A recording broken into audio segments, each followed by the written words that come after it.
get started. Okay. And we're live on Twitter, pre-recording on YouTube because YouTube changed the rules, so we don't have 1,000 followers on YouTube. Can't do a live stream, but you know how it is. Not gonna let that slow me down. I got my favorite beer here, and I got something new.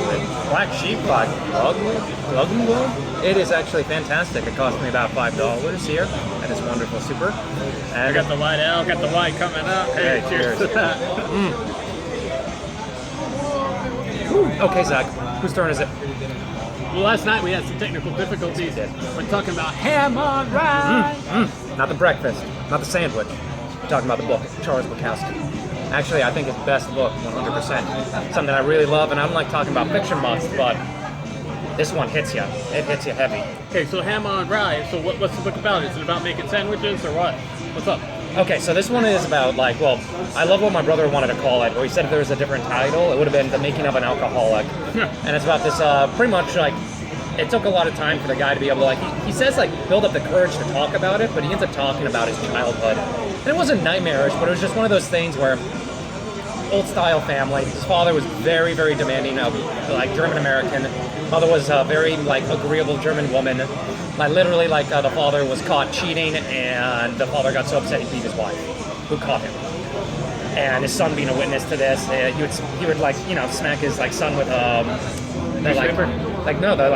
thing you would, like, sharpen your razor blades and everything. Leather straps. And, like, Charles Bukowski was rejected throughout most of his life.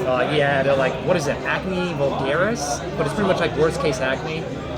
And it was just one of those things where just him slowly, like, kind of being pushed away out of society and him just gradually becoming a writer. And it's a really cool trip. I mean...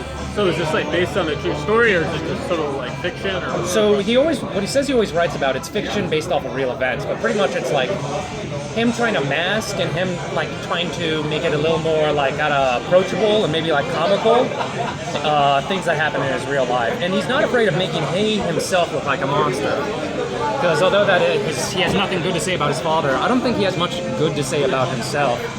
But I think, like, the real, like, beauty of the book is the fact of the matter is there's tons of darkness in it, but in between those awful moments, there are these unbelievable scenes of beauty, whether it's a human interaction, whether it's something he witnesses that's, like, outside of humanity. But it's all about the fact that, like, ending up, like, not selling yourself, not being anything that you are not compromising to, even if you're just this miserable kid who just wants to write, like, small books about, like, German fighter pilots, but do that and don't compromise to people who want you to be something you're not. And find the beauty in things, because it can be really tough. That's life. It sounds like a story about life. Absolutely. Yeah, so what was your takeaway or anything else that you want to add about this book? So, either way, I mean, it's the one that, like, a lot of people will talk about his book, Women, which is him when he becomes successful and him being, you know, him starting to meet lots and lots of women, because he was a man who was very ugly. But he ended up being, like, a heartthrob for a bit in the literature scene because he wrote such, like, vulnerable stories and stories of, like, sadness and pain. And they met him and he was an alcoholic asshole. But he made the connection through his words. Oh, exactly. Yeah. And, like, above all, just, like, he had to dig deep with this one.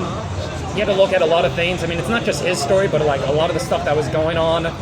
Like potentially, like, almost getting molested when he wanted to go to, like, an air show. He tried to hitchhike, and this really weird guy picked him up and was trying to convince him to go swimming in the river. A lot of weird stuff, but it's just a guy who's, like, digging deep inside his childhood and just kind of finding a little, like, beauty in it and meaning behind it. And you can see that it was really tough on him. So if you're going to read any Bukowski book, you can read something fun like Women, but if you want to go for the real deep stuff, Ham on Rye. It's fantastic. Hey, there you have it. That's Ham on Rye. That's the way I prefer my ham as well. Charles Bukowski, you know, deep into your childhood and subconscious. Bring those stories out and then put them in the books. And then we can drink some beer and talk about it as well. That makes the best stories. Hey, I've been Zach. It's still Tom. This is Books and Beers. Cheers.